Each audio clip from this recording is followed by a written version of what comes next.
Hello friends, welcome to my channel. ఇవాళ వీడియోలో ప్రతి ఒక్క ఆడవారి కోసం ఉపయోగపడే మంచి మంచి సింపుల్ చిట్కాలు అనేవి ఈరోజు వీడియోలో మీ ముందుకు తీసుకొచ్చానండి. ఈ వీడియోలోని టిప్స్ అన్నీ కూడా మీకు డైలీ లైఫ్లో చాలా యూస్ఫుల్గా ఉంటాయి. ఇంకా లేట్ చేయకుండా వీడియోలోని టిప్స్ ఏంటో చూద్దామండి. ఇంకా ఫస్ట్ టిప్ ఏంటంటే, మనము మార్కెట్ నుంచి టమాటాలు తెచ్చుకున్నప్పుడు అవి 1-2 రోజులకి ఒక్కొక్కసారి కుళ్ళిపోతూ ఉంటాయి కదా. ఈ కుళ్ళిపోయిన టమాటాలన్నీ కూడా మనము వేస్ట్ అని పారేస్తూ ఉంటాము. అలా పారేయకుండా ఇలా చేసామనుకోండి, మనకి ఇవి చాలా బాగా యూజ్ అవుతాయి. ఇలా కుళ్ళిపోయినటువంటి టమాటాలు ఉంటాయి కదండీ! ఈ టమాటాలను ఒక 2, 3 తీసుకొని ఇలా కట్ చేసుకోవాలి. ఇక్కడ ఎంత కుళ్ళిపోయిన టమాటాలైనా సరే మనం పారేయకుండా యూజ్ చేసుకోవచ్చండి. ఇలా ఈ టమాటాలన్నీ ఇలా చిన్న చిన్న ముక్కలుగా కట్ చేసి పక్కన పెట్టుకోవాలి. తర్వాత ఇప్పుడు మనకి వేస్ట్ బాటిల్స్ ఉంటూ ఉంటాయి కదండీ! వాటర్ బాటిల్స్ కానీ, కూల్ డ్రింక్ బాటిల్స్ కానీ, అందులో ఒకదాన్ని ఇలా తీసుకోవాలి. తర్వాత ఇప్పుడు ఈ కట్ చేసుకున్నటువంటి ముక్కలన్నీ కూడా ఇలా ఈ బాటిల్‌లో వేసేసుకోవాలి. మనము అన్నం వండుకోవటానికి బియ్యం కొంచెం సేపు నానబెట్టి తర్వాత వాటిని కడిగేసి మనం ఆ వాటర్ పారబోసి తర్వాత రైస్ వండుకుంటూ ఉంటాం కదా. అలా బియ్యం కడిగేటప్పుడు మనకి ఆ నీళ్ళు వస్తాయి కదండీ! ఆ నీళ్ళు పారబోయకుండా ఆ నీళ్ళన్నీ కూడా ఈ బాటిల్‌లో పోసుకోవాలి. ఇలా ఈ బాటిల్ అనేది మనం ఒక నైట్ అంతా కూడా అలాగే ఉంచేయాలండి. అప్పుడు మనకి ఆ టమాటా ముక్కలు ఇంకా రైస్ వాటర్ కలిపి మనకి ఒక మంచి ఫెర్టిలైజర్ అనేది తయారవుతుందండి. మనకి ఈ టమాటాలు ఇంకా ఈ రైస్ వాటర్ ఇదంతా కలిసి ఫెర్మెంటేషన్ అవుతుందండి. తర్వాత మనకి ఆ వాటర్ అనేది మనకి ఎంతో పోషక విలువలు కలిగినటువంటి వాటర్ లాగా తయారవుతుందన్నమాట. ఇప్పుడు నైట్ అంతా ఈ వాటర్ అంతా అలా ఉంచేసాం కదండీ! ఇప్పుడు బాటిల్‌లో నుంచి వాటర్ అంతా కూడా మనం ఒక గిన్నెలో పోసుకోవాలి. ఇలా మనం గిన్నెలోకి పోసుకున్నప్పుడు ఈ టమాటా ముక్కలనేవి రాకుండా చూసుకోవాలి. ఏవైనా 1, 2 టమాటా ముక్కలు గనక వచ్చినట్లయితే మనం ఈ టమాటా ముక్కలు తీసేయొచ్చు. ఇలా బౌల్‌లో పోసుకునేటప్పుడు ఒకసారి మనం బాటిల్ అంతటిని కూడా ఇలా కలుపుకోవాలండి. తర్వాత ఇప్పుడు ఈ వాటర్‌ని కలెక్ట్ చేసి పెట్టుకున్నాం కదా. ఇలా నానబెట్టగా వచ్చినటువంటి నీళ్ళనేవి మనకి 2 గ్లాసులయినాయి అనుకోండి. మనము ఒక 4 గ్లాసులు మామూలు వాటర్ అనేది ఈ నీళ్ళలో కలుపుకోవాలి. ఇలా కలుపుకున్న తర్వాత ఇప్పుడు ఈ నీళ్ళనేవి మనము మొక్కలకు కనుక పోసినట్లయితే మొక్కలనేవి చాలా బాగా పెరుగుతాయండి. మొక్కలకు మంచి పోషకాలనేవి అందుతాయి. పూలు పూసే మొక్కలైతే చాలా బాగా పూస్తాయన్నమాట. అంతేకాకుండా మనకి అసలు ఖర్చేమీ లేకుండా మనము ఈజీగా ఇంట్లోనే మంచి ఫెర్టిలైజర్ అనేది తయారు చేసుకోవచ్చండి. మొక్కలకు కావాల్సినటువంటి పోషక పదార్థాలన్నీ కూడా ఈ నీళ్ళల్లో ఉంటాయి. చాలామంది మొక్కలు వేసిన తర్వాత అవి పూలు పూయట్లేదని చెప్పి అంటూ ఉంటారు కదా. అలాంటప్పుడు ఇలా తయారు చేసుకున్నటువంటి నీళ్లున్నాయి కదండీ! నీళ్ళనేవి మనం మొక్కలు కనుక ఇచ్చామనుకోండి, మనకి మొక్కలనేవి చాలా బాగా పెరుగుతాయి. క్రోటన్స్ మొక్కలనుకోండి, మనకి ఆకులనేవి చాలా బాగా వస్తాయి. ఇలా గ్రీనిష్‌గా కనపడతాయండి. ఈ టిప్ అనేది చాలా బాగా అందరికీ హెల్ప్ అవుతుందండి. ఇలా మనము ఈ వాటర్‌ని మనము మొక్కలకు కొద్ది కొద్దిగా ఇలా అన్ని మొక్కలకి ఇచ్చినట్లయితే మొక్కలనేవి చాలా ఏపుగా పెరుగుతాయి.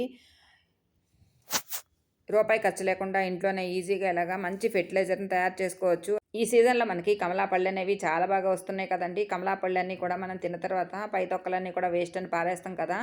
అలా పారేయకుండా ఇలా చేయండి. మనకి నేచురల్‌గా ఎటువంటి కెమికల్ లేకుండా మనము ఎండకు నల్లబడినటువంటి చర్మం అనేది మళ్ళీ మనకి మామూలుగా రావటానికి ఈ కమలా పండు తొక్కలనేవి చాలా బాగా యూజ్ అవుతాయండి. ఈ కమలా పండు తొక్కల్ని ఇలా చిన్న చిన్న ముక్కలుగా కట్ చేసుకొని ఒక బౌల్‌లో వేసుకోవాలి. ఒక కప్పు పాలు తీసుకొని ఈ తొక్కల్లో పోసుకోవాలనమాట. తర్వాత ఇప్పుడు ఈ గిన్నెను మనము స్టవ్ వెలిగించి స్టవ్ మీద పెట్టుకొని సన్నని సెగ మీద మనము ఈ తొక్కలన్నీ కూడా ఈ పాలల్లో ఉడికించుకోవాలండి. ఎలాగో అంటే కొంచెము ఇవన్నీ కూడా మనకి అంటే ఈ కమలాపండు తొక్కలన్నీ కూడా కొంచెం మెత్తబడేలాగా ఉడికించుకోవాలన్నమాట. ఇలా ఒక 10 నిమిషాల పాటు ఉడికించినట్లయితే మనకి ఈ తొక్కలనేవి ఇలా మెత్తబడతాయండి. ఇప్పుడు స్టవ్ కట్టేసి గిన్నెననేది పక్కన పెట్టేసుకొని ఇది పూర్తిగా చల్లారనివ్వాలి. ఇప్పుడు ఈ మిశ్రమం అంతా కూడా మనము మిక్సీ జార్‌లో వేసుకొని మెత్తని పేస్ట్ లాగా మిక్సీ పట్టుకోవాలి. తర్వాత ఒక 2 స్పూన్ల పేస్ట్ అనేది మనము ఒక ప్లేట్‌లో వేసుకోవాలి. తర్వాత అందులో మనకి బియ్యపు పిండి ఉంటుంది కదా. ఆ బియ్యపు పిండి కూడా ఒక స్పూన్ వరకు అందులో వేసుకోవాలన్నమాట. ఈ కమలా తక్కల పేస్ట్ ఇంకా ఈ బియ్యపు పిండి ఇదంతా ఒకసారి ఇలా కలిసేలాగా కలుపుకోవాలండి. ఒక స్పూను తేనె కూడా ఈ మిశ్రమంలో వేసుకోవాలి. ఇదంతా కలిసేలాగా ఒకసారి కలుపుకోవాలి. ఇప్పుడు ఇది ఎందుకు ఉపయోగిస్తామంటే మనకి చలికాలంలో ఎక్కువగా చర్మం అనేది నల్లబడుతూ ఉంటుంది కదా. అలాంటప్పుడు ఇలా తయారు చేసుకున్నటువంటి మిశ్రమం అనేది మనం ఫేస్‌కి అప్లై చేసుకొని తర్వాత ఒక అరగంట పాటు అలాగే ఉంచేసి తర్వాత కొంచెం తడి చేసుకొని ఆ తడి చేత్తోనే మనము ఆ ఫేస్ అంతా కూడా ఇలా కొంచెం రబ్ చేసినట్లుగా చేసామనుకోండి, మనకి ట్యాన్ అనేది పూర్తిగా రిమూవ్ అయిపోతుంది. చాలామందికి మెడ దగ్గర ఇంకా మోచేతుల దగ్గర చాలా నల్లగా ఉంటుంది కదా. అలాంటప్పుడు ఈ ప్యాక్‌ని అప్లై చేసి ఒక అరగంట పాటు అలాగే ఉంచేయాలండి. తర్వాత మనం కొంచెం రబ్ చేసినట్లుగా తీసినట్లయితే మనకి ట్యాన్ అంతా కూడా రిమూవ్ అయిపోతుంది. తర్వాత మనము మామూలుగా చల్లటి నీళ్ళతో ఇది వాష్ చేసేసుకుంటే మనకి స్కిన్ అనేది బ్రైట్‌గా ఉంటుంది. మనం ఈ ప్యాక్ అప్లై చేసిన తర్వాత మనం సోప్ అనేది వాడకూడదు. ఇలా నేను హ్యాండ్‌కి అప్లై చేసి చూపిస్తున్నాను. ఇదే రకంగా మీరు ఫేస్‌కి ఇంకా నెక్ మీద ఇంకా మోచేతుల దగ్గర కూడా అప్లై చేసుకోవచ్చు. ఈ ప్యాక్‌ని మనము గాజు సీసాలో స్టోర్ చేసుకొని ఫ్రిడ్జ్‌లో పెట్టుకొని 2 వారాల వరకు వాడుకోవచ్చు. ఇలా వారంలో 2 సార్లు అప్లై చేసినట్లయితే ట్యాన్ అనేది పూర్తిగా రిమూవ్ అయిపోతుంది. చూడండి ఇక్కడ నేను హ్యాండ్‌కి అప్లై చేసిన తర్వాత ఎంత బాగా షైనింగ్ అనేది వచ్చిందో మీరే చూస్తున్నారు కదా! ఈ టిప్ అనేది అందరికీ హెల్ప్ అవుతుంది. ట్రై చేయండి. ఇంకా తర్వాత టిప్ ఏంటంటే ఒక్కొక్కసారి కూరల్లోకి మనము జీలకర్ర పొడి వేసుకోవాలనుకుంటాం కదా! కొద్దిగా దంచుకోవాలి అనుకున్నప్పుడు మనకి అది మిక్సీలో కొద్దిగా వేసినా కానీ మనకి నలగదు కాబట్టి మనం ఇలా సింపుల్‌గా ట్రై చేసామనుకోండి మనకి ఈజీగా జీలకర్ర పొడి అనేది రెడీ అయిపోతుందన్నమాట. కొద్దిగా జీలకర్రని ఇలాగా పెనం మీద వేసుకొని కొంచెం డ్రై రోస్ట్ చేసుకోవాలండి. తర్వాత అదంతా కూడా ఇలా ఒక గ్లాస్‌లోకి తీసుకొని తర్వాత మనకి చపాతీ కర్ర ఉంటుంది కదా! ఆ చపాతీ కర్రతోటి ఇలా గనక దంచామనుకోండి మనకి ఈజీగా ఈ జీలకర్ర అనేది నలిగిపోతుంది. తర్వాత మనము కర్రీస్‌లోకి వాడుకోవచ్చు. ఇలా కొద్దిగా దంచుకోవాలి అనుకున్నప్పుడు ఇలా సింపుల్‌గా మనం ట్రై చేసామనుకోండి మనకి త్వరగా పనైపోతుంది. ఇది వేడి మీదే మనం దంచుకున్నట్లయితే పూర్తిగా ఇలా నలిగిపోతుందండి. ఈ టిప్ అనేది అందరికీ హెల్ప్ అవుతుంది. ట్రై చేసి చూడండి. ఇంకా తర్వాత టిప్ అండి. ఒక బౌల్ తీసుకొని దాంట్లో ఇలా 2 స్పూన్లు పాలు పోసుకోవాలి. దాంట్లో ఒక స్పూను పంచదార వేసుకోవాలి. తర్వాత ఇప్పుడు ఈ పంచదార ఈ పాలల్లో కలిసేలాగా కలుపుకోవాలన్నమాట. చూడండి ఇలా మనం కలిపినట్లయితే పాలు, పంచదార మిశ్రమం అనేది తయారవుతుంది. ఇప్పుడిది ఇలా కొద్ది కొద్దిగా తీసుకుంటూ మనము ఫేస్‌కి అప్లై చేసుకోవాలన్నమాట. చూడండి ఇలా ఫేస్‌కి అప్లై చేసుకుంటే మనకి ఫేస్ అనేది మంచి షైనింగ్ అనేది వస్తుందండి. పాలు, పంచదార మిశ్రమం అనేది స్కిన్‌కి అప్లై చేయటం వల్ల స్కిన్ మీద ఉండేటటువంటి డెడ్ స్కిన్ అంతా కూడా పూర్తిగా రిమూవ్ అయిపోతుంది. తర్వాత నల్లటి మచ్చలు, వలయాలు అలాంటివి ఏవైనా ఉంటే పూర్తిగా తగ్గుతాయి. అంతేకాకుండా స్కిన్ అనేది చాలా బ్రైట్‌గా ఉంటుంది. చిన్నపిల్లల స్కిన్ మాదిరిలాగా ఉంటుందన్నమాట. ఈ మిశ్రమం అనేది మనము స్కిన్‌కి అప్లై చేసుకొని మసాజ్ చేసినట్లయితే ఒక 5 నిమిషాల్లోనే మనకి స్కిన్‌లోకి ఇదంతా కూడా ఇంకిపోతుందన్నమాట. తర్వాత మనకి స్కిన్ అనేది మంచి బ్రైట్‌గా ఉంటుంది. చూడండి ఇక్కడ నేను హ్యాండ్‌కి అప్లై చేసి చూపిస్తున్నాను.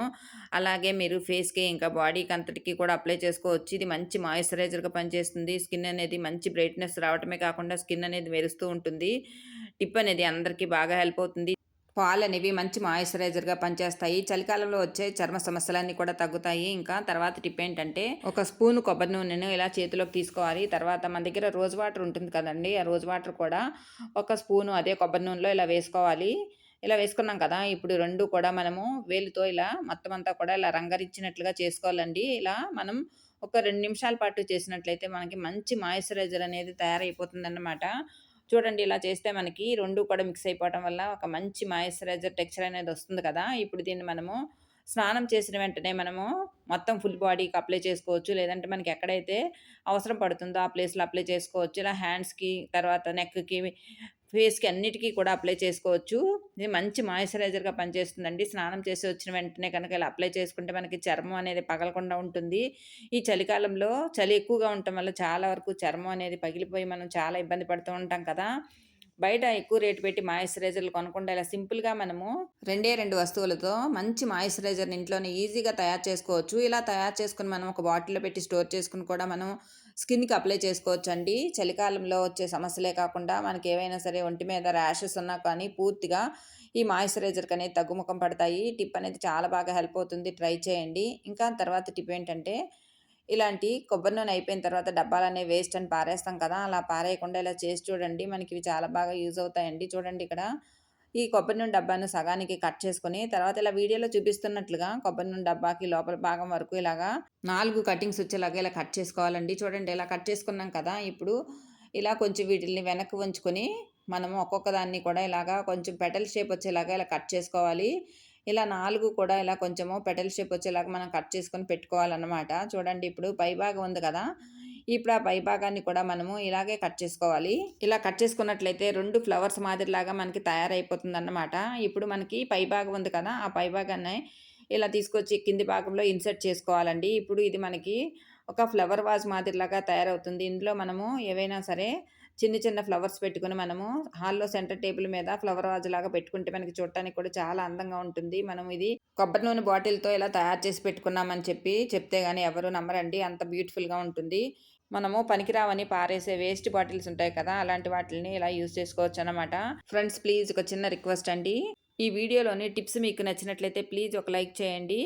ఇంకా కొత్తగా ఎవరైనా సరే మన ఛానల్ గనుక చూస్తున్నట్లయితే ప్లీజ్ సబ్స్క్రైబ్ చేసుకోండి. పక్కనే ఉన్న బెల్ సింబల్ ఆన్ చేస్తే నేను చేసేటటువంటి కొత్త కొత్త ఐడియాస్ అన్నీ కూడా మీకు నోటిఫికేషన్ ద్వారా వస్తాయండి. ఇంకా తర్వాత టిప్ ఏంటంటే మనము ఇడ్లీ పిండి అనేది 4, 3 రోజులకు ఒకసారి సరిపడా రుబ్బి పెట్టుకుంటూ ఉంటాం కదా! ఈ ఇడ్లీ పిండి రుబ్బిన తర్వాత మనకి ఇది ఫర్మెంటేషన్ అయితేనే మనకి ఇడ్లీ వేసుకుంటే తినడానికి బావుంటుంది కదండీ! అంటే ఇది పులిస్తేనే మనము తినటానికి మెత్తగా ఉండి టేస్టీగా ఉంటాయి కదా. అలా కాకుండా ఈ చలికాలంలో మనకి చలి ఎక్కువగా ఉండటం వల్ల పిండి అనేది పొలవకుండా ఉంటుంది కదా. అలాంటప్పుడు మనకి ఇలా చేస్తే పిండి అనేది చాలా ఈజీగా పులుస్తుందండి. రుబ్బి పెట్టుకున్నటువంటి ఇడ్లీ పిండిలో ఇలా గోరువెచ్చని నీళ్లు కాసుకొని ఒక గ్లాసులో పోసుకుని దాన్ని మనము ఇలా ఈ పిండిలో మధ్యలో పెట్టాలండి. తర్వాత పైన మూత పెట్టేసుకోవాలి. తర్వాత తెల్లారేసరికి మనకి పిండి అనేది ఇలా పులుస్తుందన్నమాట. ఇప్పుడు ఇలా పులిసినటువంటి పిండితో మనం ఇడ్లీలు వేసుకుంటే చాలా బాగా వస్తాయండి. చూడండి, ఇక్కడ నేను ఇడ్లీలు వేసి చూపిస్తున్నాను. ఇడ్లీలు అనేవి ఎంత బాగా వచ్చినాయో చూస్తున్నారు కదా. ఈ చలికాలంలో ఈ చిన్న టిప్పుని కనుక ట్రై చేసినట్లయితే మనకి ఇడ్లీలు అనేవి చాలా బాగా పొంగుతూ వస్తాయండి.